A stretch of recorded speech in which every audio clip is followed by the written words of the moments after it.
Eh bien, bonjour à tous.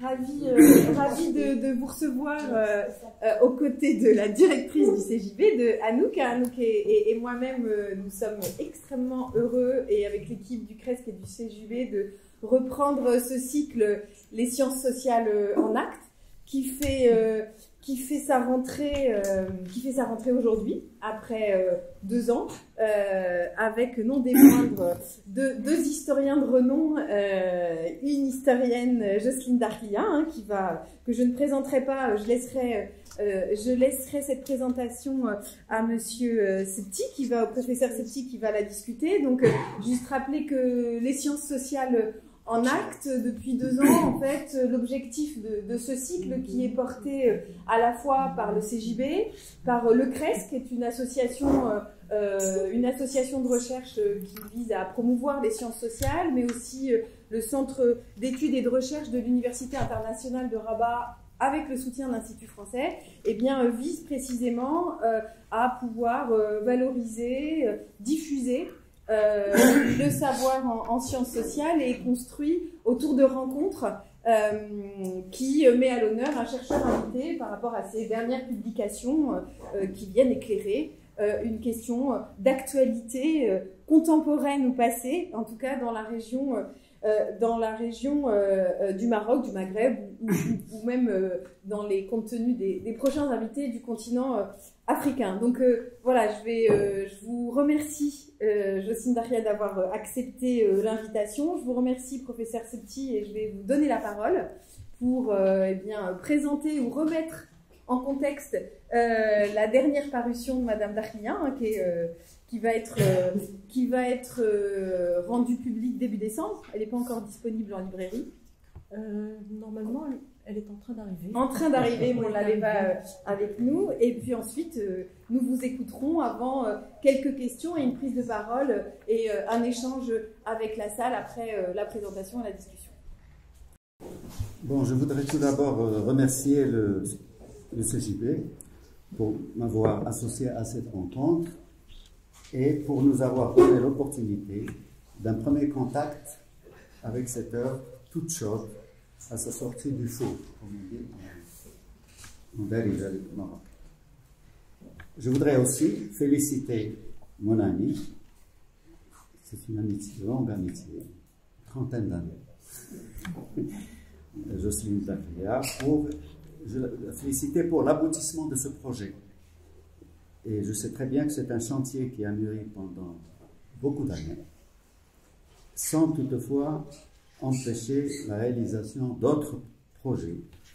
Et j'ai vécu, il faut dire que j'ai vécu un peu la même chose avec mon livre sur la mémoire orale, Une fille américaine. Cela fait que chaque fois qu'on échangeait ou qu'on se parlait au téléphone, chacun disait à l'autre: où en es-tu avec ton projet? Alors, je voudrais aussi ensuite saluer l'apparition de ce qu'on pourrait appeler facilement un livre événement. Un livre événement par son ampleur, donc 3 volumes, un peu plus de 2000 pages. Le premier volume, c'est le temps de Ginensé. Le deuxième, c'est le temps du Serrage. Et le troisième, le temps du Harem. Alors, il y a donc l'ampleur, il y a la richesse des données, il y a la finesse de l'analyse, qui comporte, c'est très important, une forte dose de comparatisme, ce qui n'est pas très courant, cette dose dans les travaux qui se font, et j'ai trouvé très subtil dans le sous-titre le fait de dire au Maroc et ailleurs. C'est-à-dire qu'on parle du Maroc, mais on compare beaucoup avec l'Empire ottoman, avec la Perse, avec l'islam asiatique, etc. J'ai trouvé aussi l'écriture. Ceux qui connaissent Jocelyne Darclia connaissent son écriture, et j'ai surtout été impressionné par le côté de la construction de nouveaux concepts, donc qui s'articule très bien avec le thème. Alors, puisque je n'ai pas encore eu, c'est très logique, le temps de lire de manière circonstancielle l'ouvrage, vu le temps qui a été imparti depuis la parution, j'ai pensé plus utile de mettre cet ouvrage dans le parcours, dans le contexte du parcours de Jocelyne. Le livre couronne en fait une séquence, je ne dirais pas une heure, puisque Jocelyne continue de travailler, mais une séquence d'un parcours de recherche original à plus d'un titre. Jocelyne a commencé avec un travail sur la mémoire locale d'une région tunisienne, le Géride, intitulé « L'oubli de la cité ».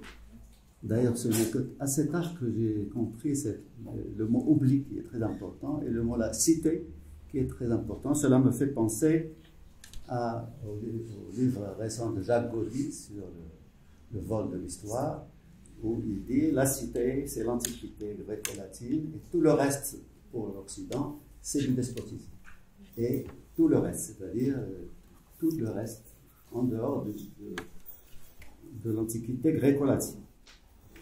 Alors, à partir de là, donc, elle a toute une carrière d'enseignement et d'encadrement de séminaires et de thèses à l'École des hautes études en sciences sociales, c'est là où on avait fait connaissance, et elle a aussi participé au comité de rédaction de la revue des Annales pendant de longues années.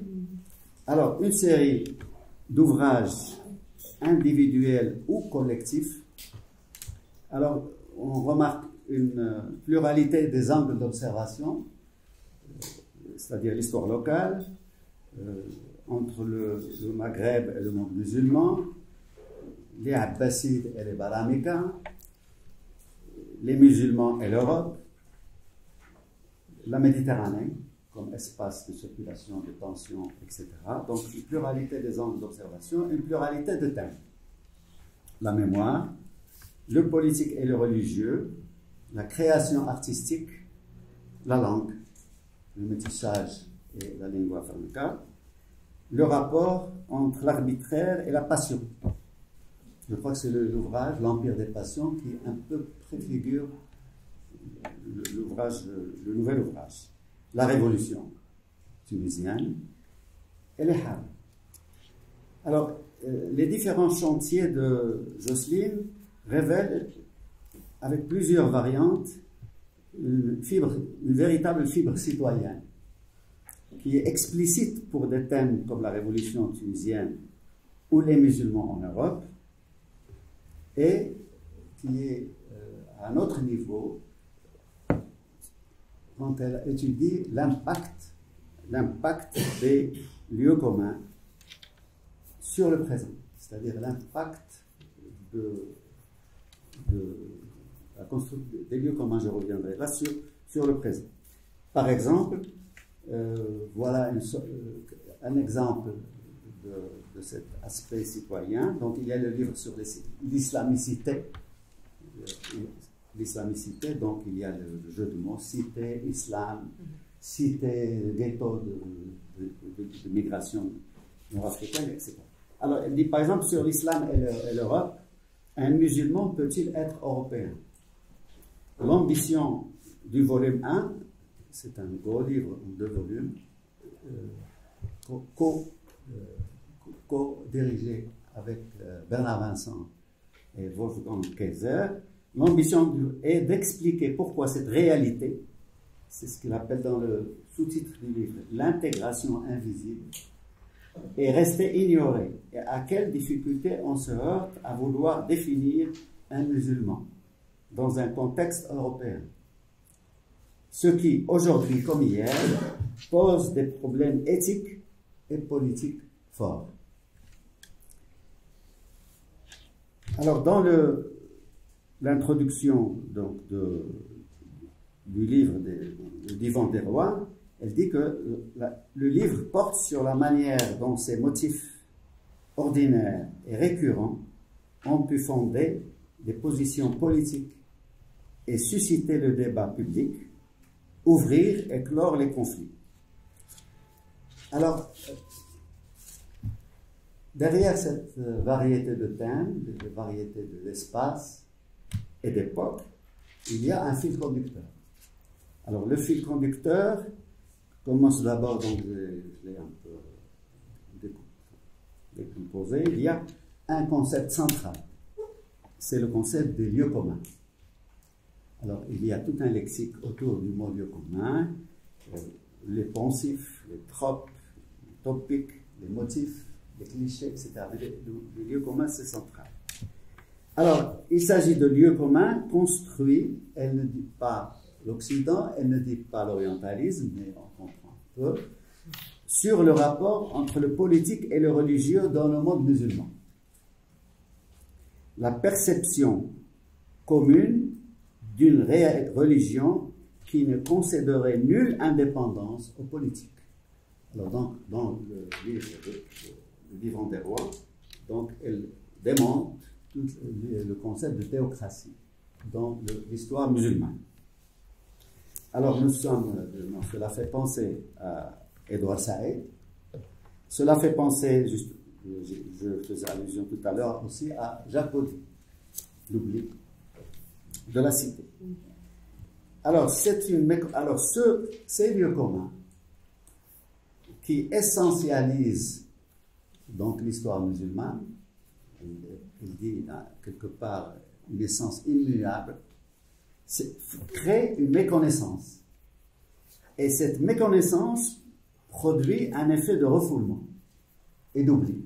C'est-à-dire que les musulmans ne connaissent pas bien leur histoire parce qu'ils ont ces lieux communs en face qui créent une sorte d'écran par rapport à l'histoire, à la véritable histoire. Alors, le nouveau livre aborde le thème du harem et du despotisme. Alors, voilà un défi, c'est-à-dire dans ce livre, Jocelyne associe au niveau des lieux communs le harem et le despotisme. Le despotisme qu'elle qualifie parfois dans les lieux communs de pathologie. Alors, Jocelyne remet en question la vision culturaliste, voilà un mot-clé dans ses travaux, le culturalisme, et l'essence immuable. Et elle se propose d'historiciser, voilà aussi un mot important, le thème.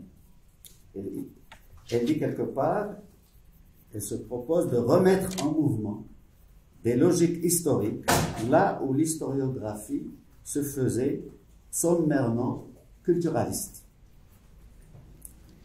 Alors, il y a histoire, donc il y a évolution. Alors, je rappelle donc les 3 volumes, c'est une évolution, Ginessé, le Sérail. Peut-être serait-il intéressant dans l'intervention de définir sommairement la différence entre ces 3 moments. C'est aussi un apport donc à l'histoire du genre et aussi à l'histoire du makhzen, parce que justement quand elle historicise, on voit beaucoup de choses qu'on ne voyait pas auparavant, c'est-à-dire comment fonctionne la cour, donc le harem, le pouvoir, les compromis, etc., la négociation, etc. Alors, on apprend beaucoup de choses sur le makhzen lui-même et sur la société marocaine. Le livre, donc, remet en question, alors, je voulais aussi souligner un aspect qui est important et que j'avais découvert au passage dans un de mes travaux surtout, c'est la question des sources étrangères. C'est-à-dire que l'écriture, la recherche historique au Maroc se démarque. Il y a des sources, c'est-à-dire qu'on est passé des sources étrangères, des archives étrangères, les voyageurs, les explorateurs, etc., aux sources marocaines. Donc il y a une survalorisation des sources marocaines Mais là, on voit comment, dans ce livre, à partir des sources marocaines, on apprend énormément de choses qu'on n'apprend pas dans les sources marocaines, et notamment le harem. Moi, je me rappelle, j'ai dit une expérience, une petite expérience, c'est que j'ai passé beaucoup d'années à travailler sur le phénomène de la stata, c'est-à-dire l'escorte rémunérée des voyageurs dans les routes qui ne sont pas sécurisées par le Mkhzen. Et mon point de départ, c'était Charles de Foucault. Et ce qui est intéressant, c'est autant Charles de Foucault, il prononçait justement le lieu commun, il construisait lui aussi le lieu commun. Le lieu commun, c'était pour lui Blad al-Khazan, Blad al-Siba, maintenant qui est remis en question de manière définitive, et ça fait très longtemps.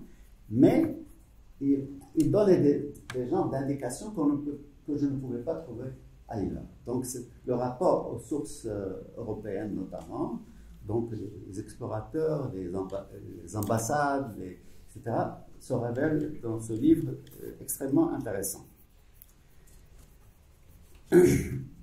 Alors je dirais pour terminer cette brève présentation que j'espère que cet ouvrage aura la réception qu'il mérite dans le milieu de la recherche historique et dans le milieu des sciences sociales au Maroc et ailleurs.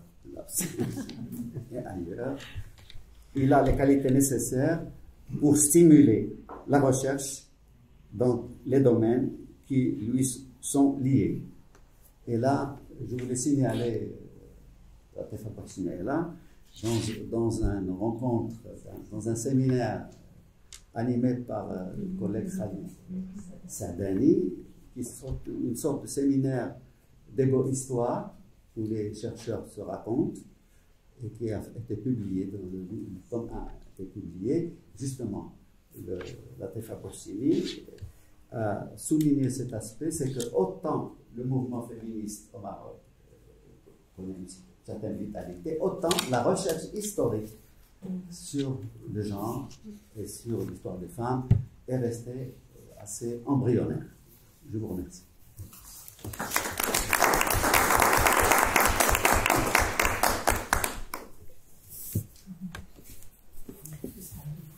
Merci beaucoup, cher Abdelhad. C'est bon le son? Merci beaucoup pour cette invitation. Merci au CRESC et au CJB, non seulement de m'accueillir, mais d'avoir.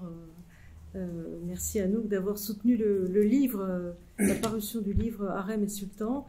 Je voudrais vous redire tout le plaisir que j'ai à me trouver parmi vous, à retrouver des amis précieux, des collègues que j'estime, à faire de nouvelles rencontres, tout ça pour présenter le fruit de ce travail, ce long travail qui a pour terrain donc le Maroc et ailleurs. Il m'a été demandé, je m'y plie avec plaisir, d'expliciter moi aussi un parcours plus général et qui a conduit à cet intérêt pour le Maroc. Et je voudrais rapidement commencer par ce qui peut sembler être une anecdote. Lorsque j'étais, tu as parlé d'égo-histoire, lorsque j'étais étudiante ou jeune chercheuse, les professeurs ou les chercheurs confirmés avaient du mal parfois à nous situer, à nous identifier. Les rapports étaient plus distants à cette époque qu'ils ne le sont aujourd'hui. Et on me disait toujours « Ah, c'est vous qui travaillez sur les femmes, c'est ça ?» ou bien « Ah, vous travaillez sur les saintes ?» Et moi, j'étais toujours un peu vexée, piquée. Et je disais non, je ne travaille pas sur les femmes, je travaille sur le politique ou sur la mémoire collective. C'était du sexisme tel que je le ressentais. Je ressentais ce qu'il y avait de cloisonné à être vue comme une femme qui tout naturellement va travailler sur les femmes et seulement sur les femmes. Et moi, je voulais travailler sur le politique, sur des sujets perçus comme plus généraux et donc plus nobles, sans nécessairement être masculin ou féminin. Et il a fallu qu'une collègue plus âgée, pionnière dans ce domaine, spécialiste de la cité grecque, me dise « Je comprends cette position, je la partage, mais c'est quand même important l'approche par les femmes, il ne faut pas s'en priver. » Et donc, en commençant ma carrière, je n'aurais jamais pensé la finir en consacrant tant de temps et d'énergie à déceler la moindre trace féminine dans la documentation et à centrer toute mon attention sur les rapports de genre en lien avec le politique, bien sûr.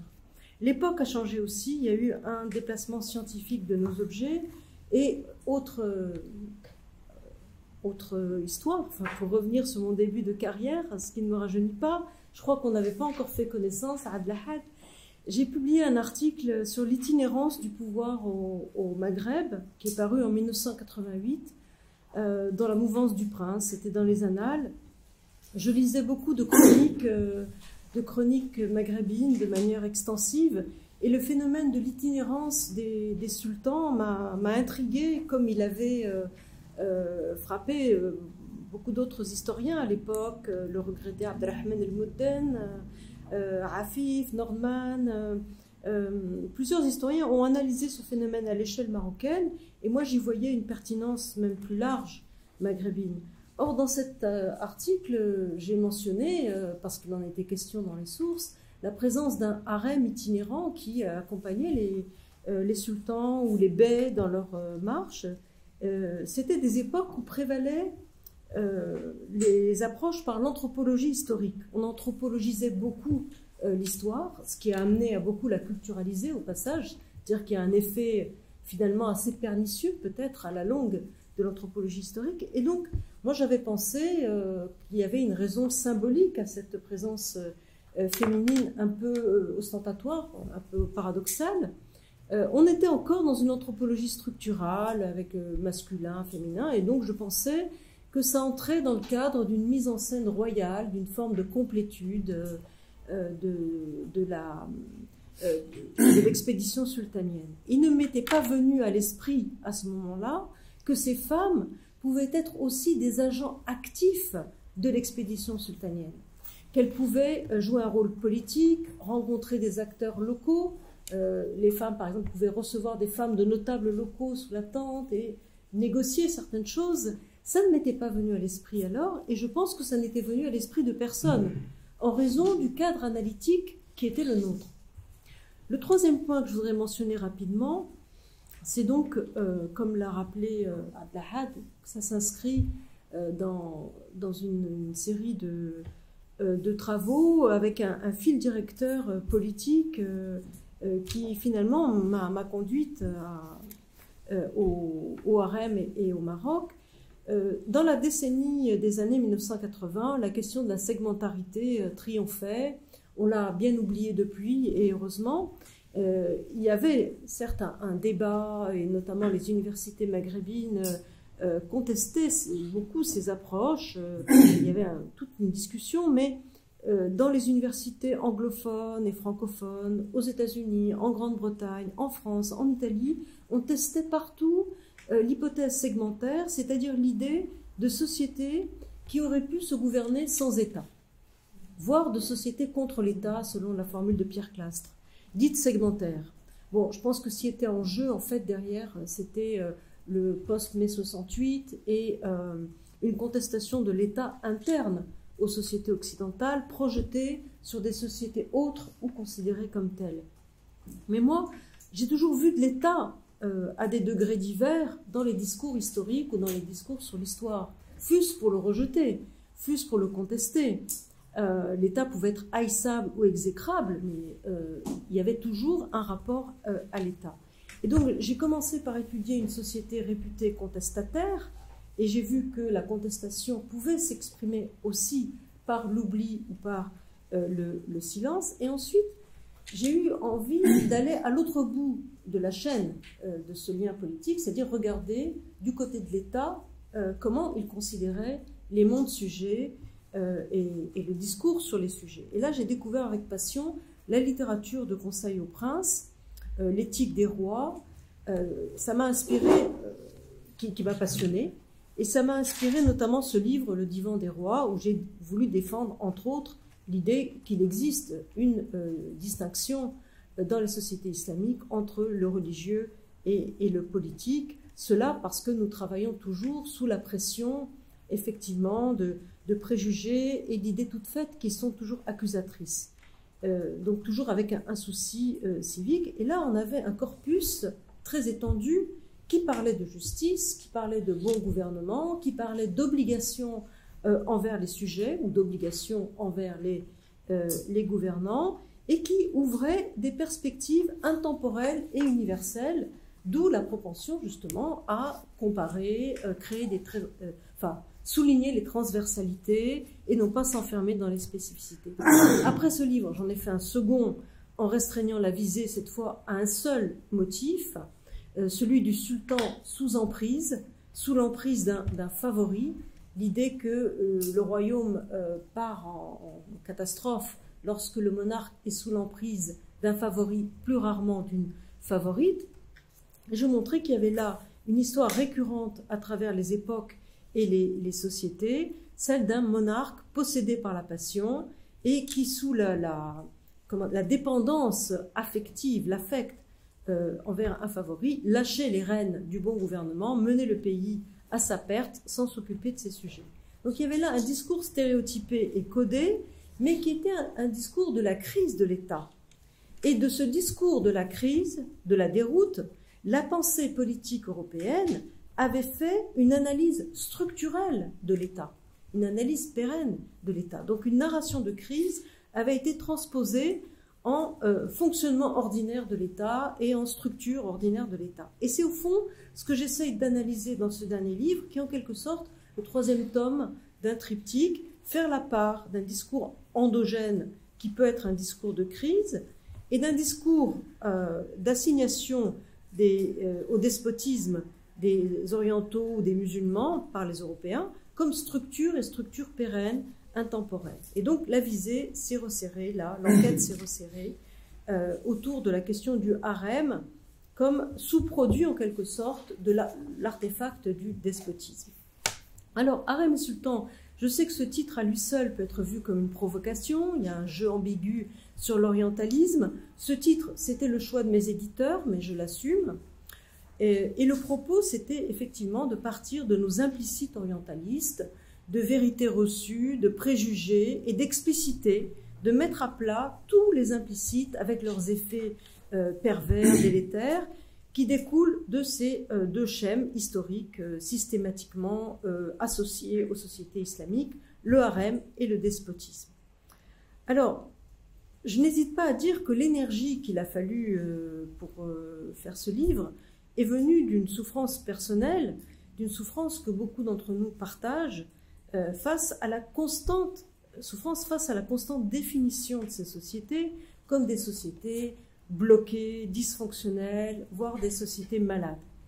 Nous n'avons pas toujours les moyens de répondre à cette mise en accusation, et parfois même, comme l'a dit Abdelhad, le problème c'est qu'on y adhère, on la partage, on l'a intériorisée. Quelque chose n'irait pas du côté des femmes, quelque chose n'irait pas du côté du politique, quelque chose n'irait pas du côté du rapport au corps. Mais quoi exactement? Depuis quand et avec quel degré de spécificité?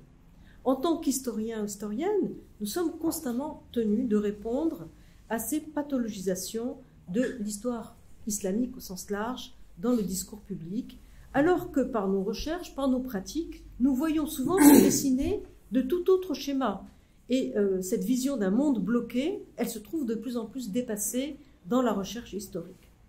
Alors, je le raconte dans l'introduction du livre, j'ai pris conscience qu'un épisode pourtant très bref, émanant d'une source du XVIIe siècle, s'imposait, s'était imprimé dans mon esprit.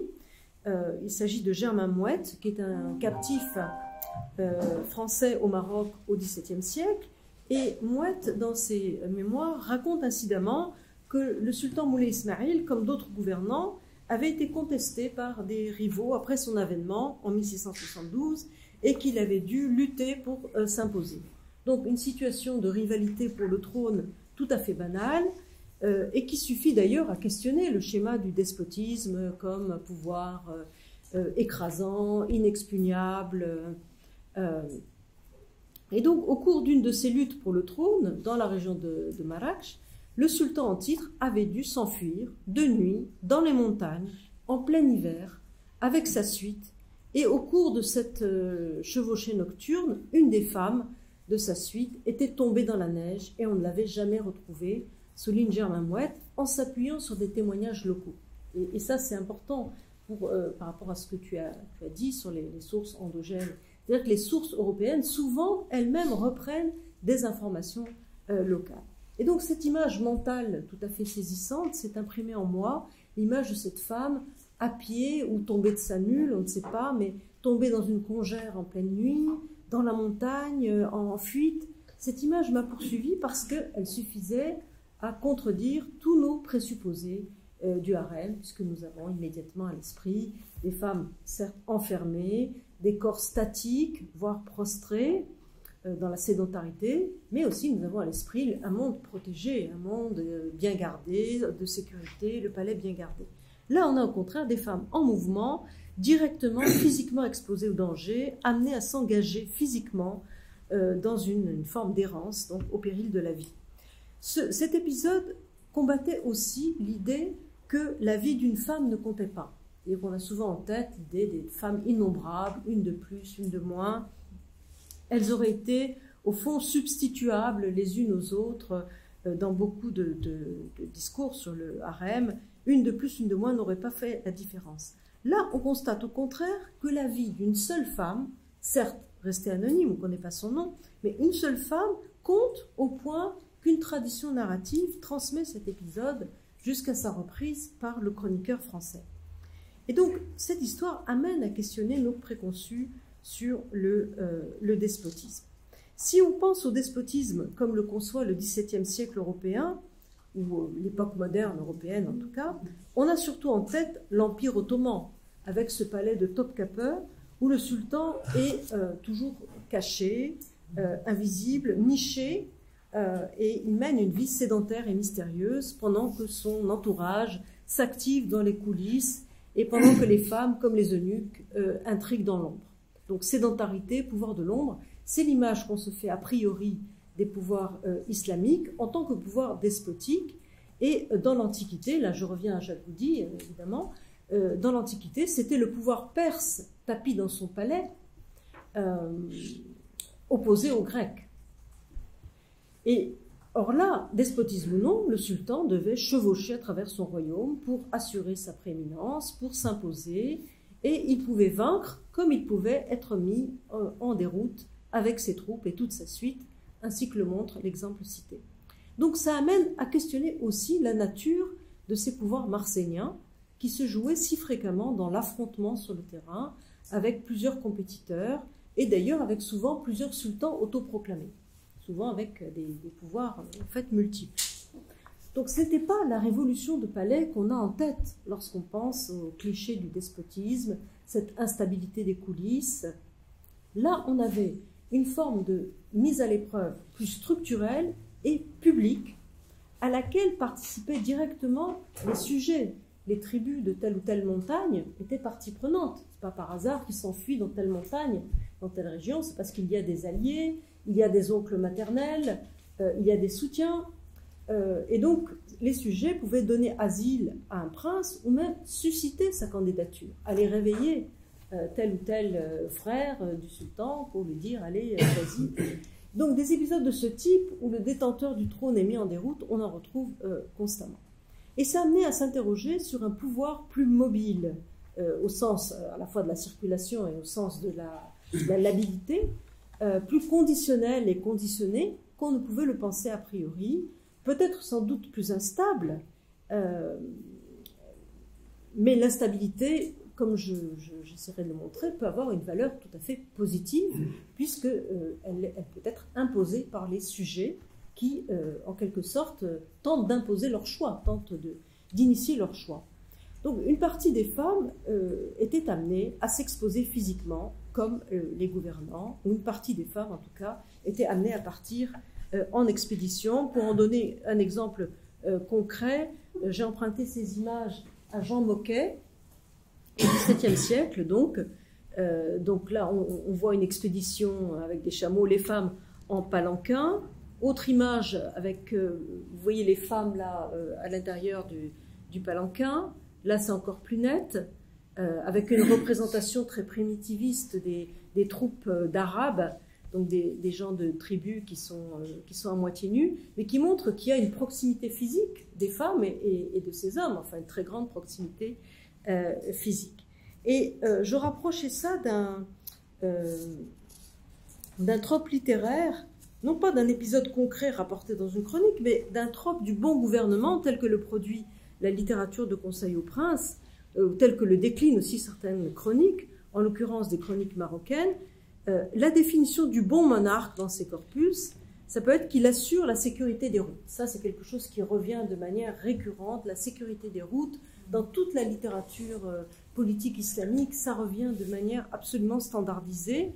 Les sujets, d'où le thème de la stata aussi, les sujets doivent pouvoir circuler en toute sécurité pour leur personne et pour leurs biens. Et une formule qui revient de manière stéréotypée, c'est que sous le règne d'un bon sultan, une femme peut se déplacer seule sur les routes d'un bout à l'autre du pays. On trouve même de l'Ouednoun à Oujda, sans que personne ne lui demande rien, en toute sécurité. Parfois, il est précisé une femme et un juif. Donc un couplage intéressant, puisque ce sont deux catégories de sujets vulnérables qui sont associés. Et donc évaluer le bon gouvernement par le droit d'une femme à voyager seule sans être inquiétée, à parcourir les routes, même si c'est une expression superlative, ça bat en brèche tous nos attendus sur les femmes assignées à la réclusion des harems. C'est l'anti-harem absolu. Et donc ça, je ne comprends même pas qu'on n'y ait pas pensé du tout. Donc, mieux encore, le terme harem lui-même, on ne le trouvait pas dans les textes de cette période, ni dans les textes des périodes précédentes. Enfin, dans les textes, je parle de l'époque moderne. Bien sûr, si vous lisez Ibn Khaldoun, l'histoire des Berbères, traduite par le baron de Slan au milieu du XIXe siècle, vous allez trouver le terme harem de manière récurrente. Vous allez trouver quantité de références. Mais si on se reporte au texte original, et non la traduction, comme au texte d'autres auteurs médiévaux ou des auteurs mobilisés par Ibn Khaldoun, il ne sera pas question de harem, au sens où nous l'entendons.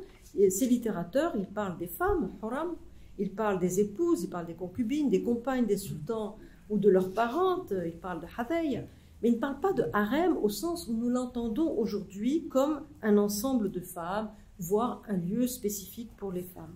Même à l'époque abbasside, au temps des grands califes, des historiens de la période ont souligné, bien avant moi, que ce terme harem n'avait pas cours. Et donc il me semblait que tout devait être repris à la base. Je n'ai pas besoin d'y insister, la question des femmes dans les sociétés islamiques, c'est une ligne de fracture, c'est une ligne de tension, il y a un enjeu surdéterminé dans le débat public. Et la question du despotisme, c'est aussi une question lancinante dans la mise à distance des sociétés musulmanes en tant que dysfonctionnelles ou inachevées. Là, je pense à Ali Nezrani qui a publié L'État inachevé, Abdelwaheb Meddeb, La maladie de l'islam. Ces deux tropes sont inextricablement liées, puisqu'on se représente communément les femmes comme asservies, passives, opprimées, dans une société elle-même immobile et sous le joug, et bloquée pour cette raison même. C'est-à-dire qu'au joug politique se surimposerait le joug domestique, le pouvoir d'un maître de maison. Tout cela sous le signe d'un immobilisme généralisé, avec l'idée de société structurellement bloquée. C'est un peu un serpent qui se mord la queue. On ne pourra pas en sortir si la question des femmes n'est pas réglée, la question des femmes ne sera pas réglée si la société elle-même n'est pas débloquée, etc. Sans nier toute oppression des femmes et toute oppression politique, bien au contraire, il me semblait qu'il fallait tout reprendre et voir ce qui tenait la route dans ce schéma et ce qui justifiait de nouvelles perspectives ou analyses. Or, des analyses nouvelles, il y en a à foison. La recherche historique sur les mondes islamiques connaît actuellement un très grand dynamisme, paradoxalement, tout comme les études sur la littérature ou sur la pensée scientifique dans les mondes islamiques. Et de manière significative, ce renouvellement de la pensée ne passe absolument pas dans le débat public. Le débat public connaît même une régression en ce qu'il est revenu à des schémas obsolètes, surtout depuis le 11 septembre 2001. Alors que les crises liées à l'islam ont pu générer une curiosité scientifique dans les sociétés occidentales, amener à débloquer des fonds pour la recherche, au nom de la déradicalisation ou autre, mais peu importe, susciter des vocations, alors que le niveau et l'exigence des recherches est aujourd'hui tout à fait impressionnant, très peu de cette masse de nouvelles connaissances ou de ces nouveaux schémas interprétatifs passent dans les analyses courantes, et encore moins, bien sûr, dans les analyses médiatiques. On peut même dire qu'il y a eu un appauvrissement de ces analyses par rapport à l'effervescence actuelle. Et donc, ce que j'ai souhaité dans ce livre, c'est donner à voir ces états si riches de la connaissance, mobiliser toutes les ressources scientifiques, toutes, j'exagère parce qu'il y en a tellement que c'est impossible de toutes les mobiliser, mais d'en mobiliser vraiment beaucoup à partir de ce qui se fait en France, en Europe, aux États-Unis, qui est une masse absolument écrasante, mais aussi et d'abord dans les universités maghrébines, marocaines, leur rendre justice aux travaux de tant de chercheurs partout dans le monde, en Europe, aux États-Unis, je l'ai dit, comme au Maroc, en Turquie ou dans d'autres pays, pour reprendre à nouveau frais le dossier du harem, Abdelhad l'a dit, à partir du Maroc et en l'agrippant sous un angle politique. Alors, il s'agit de déconstruire, bien sûr, pour le despotisme oriental, Alain Gros-Richard a exposé de longue date, dans le titre même d'un ouvrage marquant, Structure du sérail, pardon, la fiction du despotisme asiatique dans l'Occident classique. Il a souligné cette dimension de fiction. Mais l'enjeu, à mes yeux, n'est pas seulement de déconstruire. Il ne s'agit pas seulement, plus seulement, pour nous, de dénoncer l'orientalisation des regards, l'orientalisme, l'assignation à une altérité, l'incommensurabilité. Le problème, c'est qu'en tant que chercheurs travaillant sur l'islam, nous sommes trop souvent acculés à ces déconstructions, à ces dénégations et cantonnés dans ce rôle. Nous passons tout notre temps à déconstruire. Nous sommes constamment sommés de répondre à des questions que nous n'avons pas formulées, qui le plus souvent, à nos yeux, sont mal formulées, ne sont pas les bonnes questions. Et donc nous sommes constamment sur des positions défensives, dénégatives. Non, le monde islamique n'est pas ceci ou cela. Souvent, nous sommes mis au pied du mur pour répondre à des questions même absurdes, a fortiori sur des plateaux de télévision. Heureusement, ça n'arrive pas souvent. Et donc, nous sommes souvent objectivement mauvais, peu performants dans nos réponses, parce que nous tentons toujours de commencer par déminer le terrain, de nuancer, ou parce que nous paraissons répondre à côté, ou encore répondre avec une empathie qui est nécessairement une empathie coupable. Alors, je trouve ça épuisant, et de plus en plus, je trouve ça inutile, voire contre-productif, à être toujours sur la défensive. Et donc, mon idée, ce que j'essaye de mettre en œuvre depuis quelques années, c'est qu'il faut bien sûr déconstruire, il faut répondre, parce qu'on n'y échappe pas, c'est une responsabilité civique, citoyenne, morale, mais il faut aussi, et en même temps, essayer d'imposer autre chose, construire autre chose, autrement, arriver tout simplement avec une force de proposition. Il faudrait pouvoir initier nous-mêmes les questionnements et non pas continuer de les subir. Il faudrait pouvoir sommer les autres de répondre à nos propres questionnements. Et donc il faut élaborer d'autres lectures de l'histoire suffisamment denses, étayées et documentées, argumentées et en même temps accessibles, mais suffisamment solides pour que ça ne puisse pas être balayé d'un revers de main, opinion contre opinion. On ne parle pas d'opinion, on parle de travail. C'est pour ça qu'il fallait que ce soit gros. Parce qu'il y avait beaucoup de choses à dire, bien sûr, beaucoup de choses, mais parce qu'il fallait aussi fournir tous les éléments de preuve, de vérification, tous les états disponibles de la réflexion et de la recherche, tant au niveau des sources que des travaux scientifiques, d'où l'abondance des notes. Et je remercie très chaleureusement les éditions Anacarsis, dont les directeurs sont de jeunes historiens qui se sont spécialisés dans l'histoire et la jeune histoire, je dirais. Ils ont eu toute l'intelligence de ce projet, ils ont eu la générosité, l'intelligence de cette nécessité. Ils ne m'ont demandé aucune coupe, aucune contraction du texte. Ils ont accepté toutes les notes. Une seule fois, ils m'ont dit qu'une note leur semblait inutilement polémique. C'est la seule fois où j'ai eu une suggestion de coupe sur 2400 pages de manuscrits. Donc je salue véritablement l'intelligence de ce travail. C'est une chance exceptionnelle, unique, surtout quand on pense à la prise de risque financière que représente un livre de cette taille et au travail colossal, au coût déjà, que nécessite la vérification des notes en particulier, qui ont été toutes vérifiées.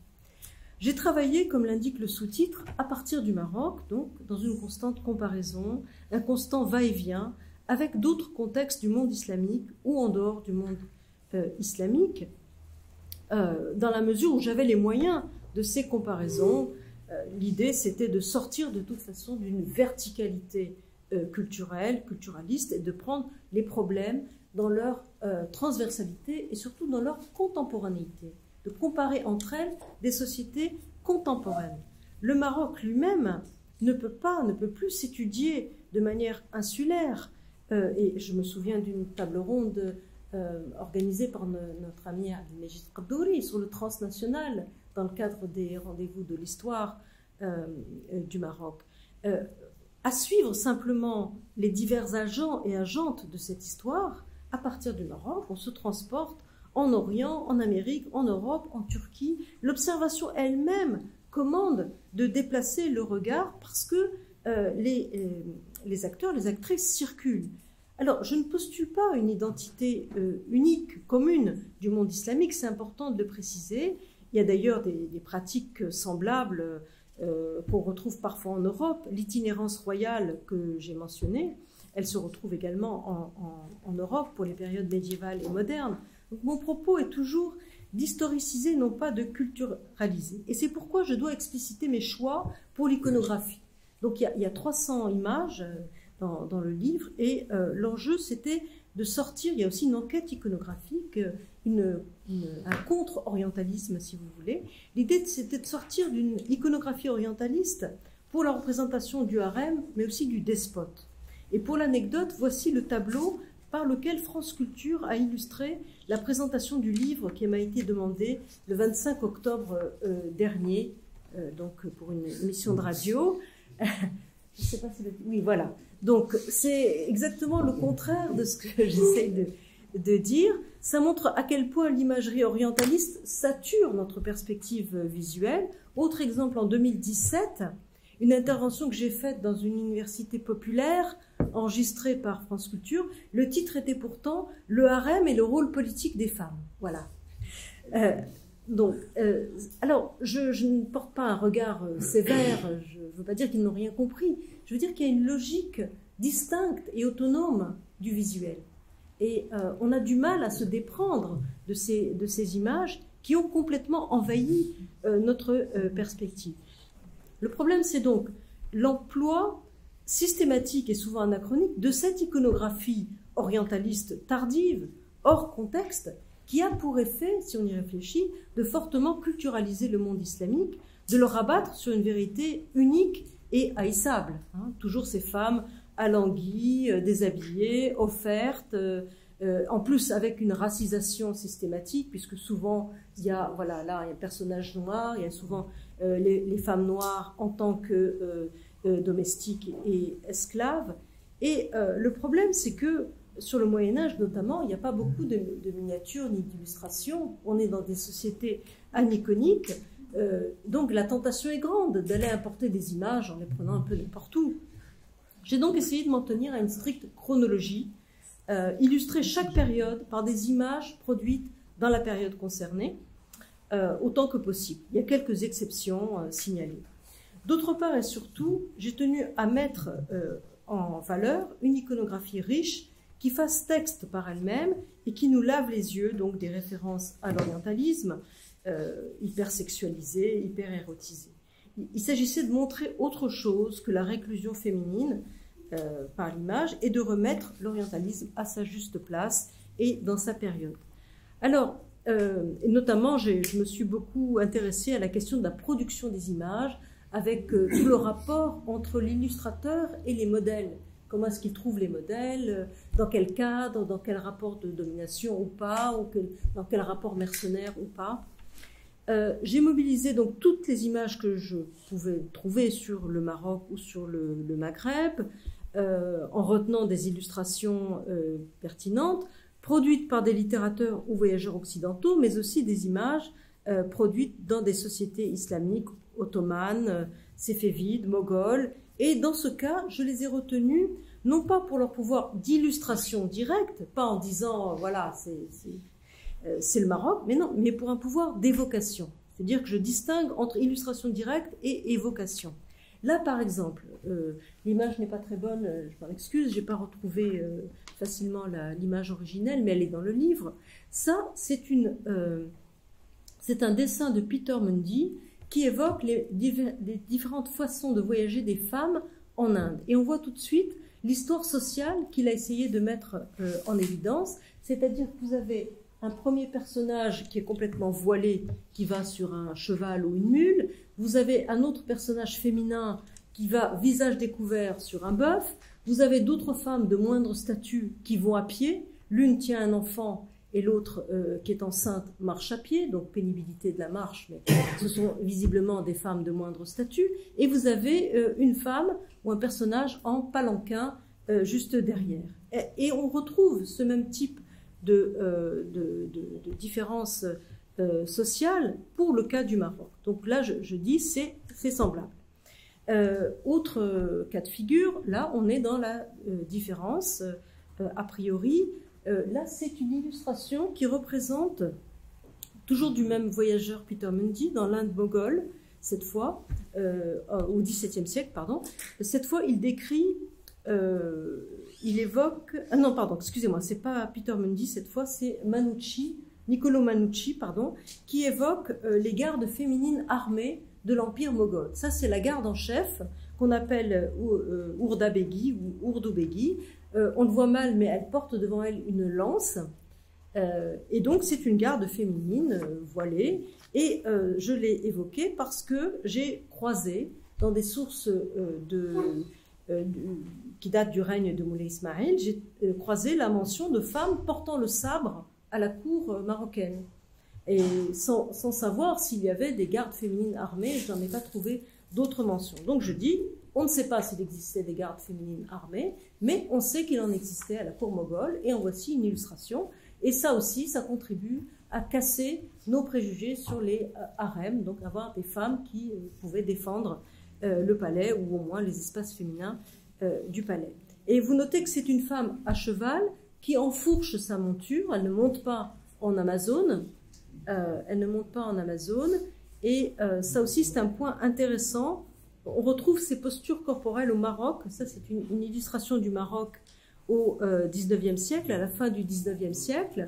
Là vous voyez donc un harem féminin en déplacement, et vous notez par exemple au premier plan là, une femme qui est en Amazone, donc qui monte de côté, les autres femmes enfourchent leur monture, et ça c'est des questions qui sont importantes et qui méritent d'être travaillées parce que ça suppose des techniques du corps, ça suppose aussi une forme physique, c'est pas rien, des longues chevauchées, ça suppose aussi une déformation du corps éventuellement si elle monte beaucoup, ça suppose aussi par exemple de ne pas craindre qu'une jeune fille perde sa virginité si elle monte de cette façon. Enfin, ça pose toute une série de questions qu'on pourrait développer.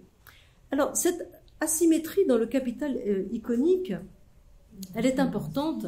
À l'époque moderne, l'empire de Maroc était très présent dans les préoccupations des puissances européennes. La philosophie politique européenne accordait de l'importance qu'on a perdu de vue à l'empire de Maroc. Déjà, la notion d'empire, le caractériser comme un empire, c'était tout un programme, mais quand on pensait le despotisme, il y avait très souvent une mise en regard de l'empire turc et de l'empire du Maroc. Une comparaison qui était d'ailleurs souvent au détriment du Maroc, parce que c'était une déclinaison très tyrannique du despotisme, très brouillonne, très sanguinaire, sans l'ordre établi de l'Empire ottoman. Mais il y a un autre élément qu'on a perdu de vue, enfin, donc on a perdu de vue cette importance du Maroc, très présent pour les contemporains, et ça s'est transcrit dans l'historiographie, parce que très souvent, l'histoire moderne s'intéresse seulement à 3 empires islamiques, l'empire ottoman, séfévide et l'empire moghol. Ça, Hodgson, par exemple, si vous regardez, c'est vraiment les Gunpowder Empires. Et donc on a perdu de vue le Maroc, comme on a perdu de vue les grands empires africains. peu présent. Et moi, je me demande si la question iconographique n'a pas joué un rôle dans cette disqualification. Le fait qu'on soit dans des sociétés aniconiques a pu déciviliser, en quelque sorte, a pu un peu déclasser ces constructions politiques. D'où l'importance d'enquêter sur les images, mais aussi l'importance de redonner du corps à ces sociétés par tous les moyens. Il y a des visualisations qui s'opèrent par la parole, par la poésie par exemple. La poésie ou les panégyriques de sultans, etc., donnent beaucoup d'indications sur l'apparence physique, font exister physiquement un sultan, et souvent ça donne des indications chromatiques et raciales d'ailleurs, sur le sultan lui-même ou sur sa mère. En tout cas, cette dimension visuelle, elle pouvait aussi s'affranchir de l'image. Alors, en quoi cette étude se distingue-t-elle d'autres recherches ? Dans son libellé même, ou par ce libellé, la question du harem, elle nous entraîne tout naturellement vers une histoire des femmes. Vers une histoire des femmes plus qu'une histoire du genre.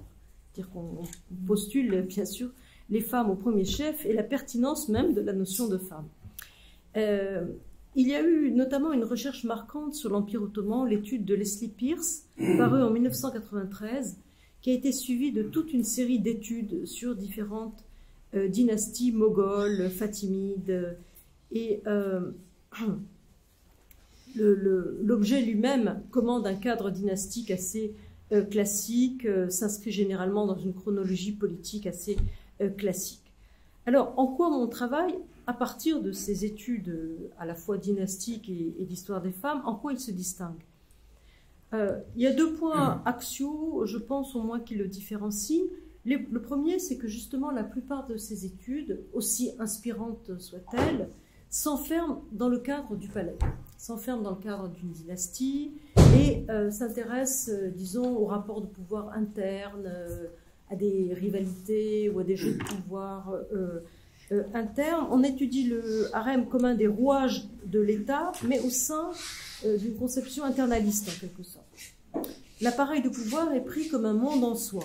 Or moi, ce qui m'intéresse, c'est de montrer une constante capillarité avec l'extérieur, avec le monde des sujets ou le monde assujettissable, en quelque sorte. Et de montrer aussi de constantes articulations, de constantes circulations d'hommes et de femmes du harem, du gynécée, de la maison royale, vers l'extérieur, vers les groupes sujets. L'actorialité des femmes dites du harem, elle dépasse très largement la circonférence du palais et on observe quantité de mouvements, de circulation significatifs. Bon, je vais y revenir. Une autre différence avec d'autres études, c'est que justement, les femmes ne sont pas mon seul objet d'intérêt. Bien sûr que la plupart des études englobent la question des eunuques, mais justement, j'essaye de déconstruire ce lien femme-eunuque en réhabilitant notamment une masculinité des eunuques et des rôles des eunuques dans l'administration, dans l'armée, dans la gestion politique, donc en dehors de la question de la garde des femmes. Et j'essaie de montrer la présence de divers intendants juifs auprès des femmes, de courtiers chrétiens, de fournisseurs extérieurs au palais, ou de jeunes parents, de jeunes protégés, de jeunes pages, enfin une présence masculine inhérente à la maison royale. Donc un monde relativement mixte au regard du genre, mais aussi stratifié et mobile socialement. Donc il y a lieu de faire une histoire de ces hiérarchies internes aux femmes, éventuellement mouvantes, évolutives, avec des possibilités d'ascension sociale ou de déclassement social, et puis il y a des différences statutaires, elles-mêmes plus complexes qu'on ne peut le penser, a priori, entre libres et esclaves, avec un facteur racial qui complique la visée plus qu'il ne la clarifie. De manière concrète, j'ai porté autant d'intérêt, j'ai essayé de faire aussi souvent l'histoire d'une nourrice ou d'une femme de chambre, que l'histoire des sultanes, mères de princes. À cet égard, je suis amenée à contester une approche par les seules femmes puissantes. Il y a une fascination historiographique persistante au Maroc, mais aussi en Turquie, par exemple, ou en Inde également, une fascination historiographique pour les femmes de pouvoir, pour les femmes d'État. Et ça, c'est un autre grand point important sur lequel j'entends me démarquer, c'est-à-dire qu'on tend souvent à faire des monographies de sultanes et à magnifier en quelque sorte la femme qui s'est construite elle-même ou qui a su résister au patriarcat pour se construire comme femme puissante. Alors, ces femmes héroïsées, elles sont un peu un piège parce que, en premier lieu, se focaliser sur elles, ça amène à oublier un peu tout leur entourage. Ça amène à magnifier leur actorialité individuelle, personnelle, et souvent à psychologiser beaucoup aussi leur ascension ou leur histoire. En second lieu, ça amène aussi et surtout à oublier que tout pouvoir féminin n'est pas nécessairement l'effet d'une transgression, n'est pas nécessairement l'effet d'une conquête ou d'une résistance aux normes. Ce que je constate en effet, c'est que ces pouvoirs féminins, en réalité, ils ne faisaient pas scandale. Les sources documentaires sont massivement androcentriques et pourtant on constate avec surprise que le pouvoir féminin ne suscite pas d'émotion, ni de surprise, ni de scandale de la part des chroniqueurs ou des acteurs masculins. En certaines circonstances au moins, plus ou moins codifiées, des femmes endossaient des pouvoirs de commandement ou plus banalement on leur attribuait des rôles publics et politiques qui étaient autrement dévolus aux hommes. Il n'y a pas besoin d'imaginer systématiquement une subversion des normes chaque fois qu'une femme ressort avec un relief de puissance ou de capacité dans la documentation. C'est-à-dire que la société à laquelle elles appartenaient leur reconnaissait cette capacité, ou mieux, je pense que certains rôles s'avéraient au-delà du genre. Très concrètement, quand une cité ou quand un groupe de notables ou une tribu avait une cause à plaider, l'essentiel pour eux, c'était d'avoir quelqu'un dans la place, homme ou femme, qui pouvait parler, qui pouvait porter la commission ou la demande. Et les femmes, en ce sens, elles étaient plus près du bon Dieu, puisqu'elles étaient plus près du sultan. Donc l'intercession, par exemple, était souvent féminine. Ce qui veut dire que ces femmes touchaient souvent des commissions aussi pour intervenir. Il y a toute cette dimension économique que j'essaye de mettre en évidence, d'où l'ascension sociale aussi, d'où le pouvoir. À différents niveaux, elles bénéficiaient de ce pouvoir de médiation où elles pratiquaient des formes de courtage très rémunératrices, aider à obtenir une audience, etc. Et donc c'est sur cette banalité des interventions publiques féminines que j'ai essayé de pousser l'investigation pour briser le cliché de la subversion des murs du harem par la femme forte ou inventive qui va déployer toute son agentivité pour se libérer. Cette imagerie un peu romantique qui est nécessaire sans doute aux luttes féministes, mais qui nous amène à occulter les situations d'acquiescement de l'ensemble de la société à ces rôles publics féminins. Or, même du point de vue d'une stratégie féministe, moi, il me semble qu'il peut être opportun et payant de réhabiliter justement cet accord de la société à des rôles que nous surinterprétons rétrospectivement comme transgressifs. Allons regarder ce que disait la société avant de présupposer qu'il fallait une résistance, qu'il fallait une transgression.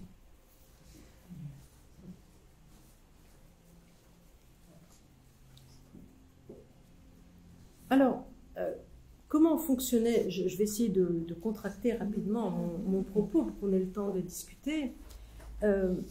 Comment ça fonctionnait? Donc, les tribus, les villes ou les grands dignitaires, les grands notables fournissaient des hommes et des femmes au sultan, parfois de manière volontaire, parfois de manière plus forcée, plus contrainte. Au sultan comme à d'autres grands patrons en position sultanienne. Il ne faut pas oublier l'oblation des hommes et des jeunes garçons, bien sûr. On voit le volet féminin, mais il y avait aussi le volet masculin qui allait ensemble. Le besoin premier d'un gouvernant, c'était d'avoir des troupes et des administrateurs. Donc on offrait des esclaves, mais on offrait parfois aussi ses propres enfants ou des proches, des jeunes parents, parentes, pour qu'il ou elle fasse carrière et aide ensuite leur groupe d'appartenance. Et donc pour aller vite, on peut dire, en forçant un peu l'interprétation, on peut dire qu'il y avait une projection microcosmique du royaume par les femmes dans la maison royale. C'est-à-dire qu'il y avait des femmes de toute provenance qui, d'une certaine façon, représentaient l'ensemble des forces politiques, même quand cette translation était un peu forcée. En retour, le sultan donnait lui aussi des femmes à ses affidés, à ses officiers, mais aussi à ses ennemis, pour se les concilier ou encore pour les espionner. Tout cela s'analyse dans le mouvement. C'est-à-dire que le palais fonctionnait comme un drain de richesse, d'hommes et de femmes. Je crois que c'est Gros Richard qui, à propos de l'Empire ottoman, parlait de pompe aspirante, donc cette dimension d'attraction, mais il fonctionnait aussi comme un centre de redistribution, de remise en circuit des richesses et donc aussi des femmes. Il y avait beaucoup de circuits de sortie du palais, sortie définitive ou sortie, certaines conservaient des liens étroits avec le palais, continuaient de venir rendre visite à telle ou telle ancienne patronne ou ancienne amie. Et donc, en cela, je pense avoir un positionnement différent d'autres études. Tout cela se rapporte à un pouvoir étatique, marzénien, sultanien, toujours en constante négociation et renégociation. C'est-à-dire que de manière permanente, les sultans devaient travailler leurs appuis, donner des gages au sens le plus littéral, payer les troupes et assurer leur présence physique dans une forme de constante mise à l'épreuve. Le système, y compris le système de succession, était toujours ouvert. En théorie, tout mâle de la famille dirigeante, fils ou même neveu, frère, pouvait prétendre au trône. Je dis bien en théorie. Et chaque candidat au trône s'appuyait notamment sur des parents maternels ou invoquait des solidarités du côté de sa mère pour se gagner des partisans. D'autres sultans putatifs émergeaient de toute façon, surtout dans les moments de faiblesse et de crise. Et donc, pour ce qui est du despotisme, il y a eu dans l'histoire, bien sûr, des épisodes de répression cinglants, mais qui ne pouvaient advenir, si on regarde de près, que dans des conditions qui en fait étaient très rarement réunies. Ils n'en étaient que plus marquants et spectaculaires, ils avaient une vision dissuasive de toute façon, mais pour pratiquer la répression, disons, il fallait tellement de conditions favorables que le sultan ne faisait pas ce qu'il voulait. Parfois, ses alliés refusaient d'aller combattre, purement et simplement, s'ils se mettaient à soutenir quelqu'un d'autre, s'ils n'étaient pas payés ou pas assez payés. Et parfois, il y a eu des sultans qui voulaient partir en expédition répressive et qui ont été obligés de renoncer.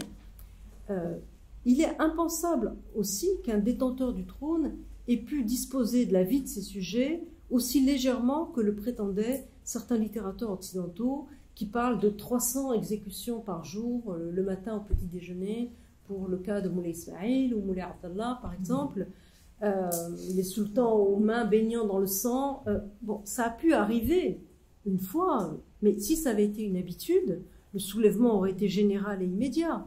Et la vie même des femmes qui auraient été les premières victimes, donc tuées pour un rien, pour une orange ramassée, cueillie sur un arbre alors qu'elles n'avaient pas le droit, tuées pour ça.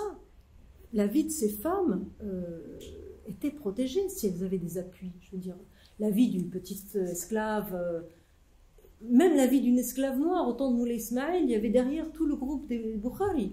Donc on imagine mal qu'on ait pu faire peu de cas de la vie de cette façon.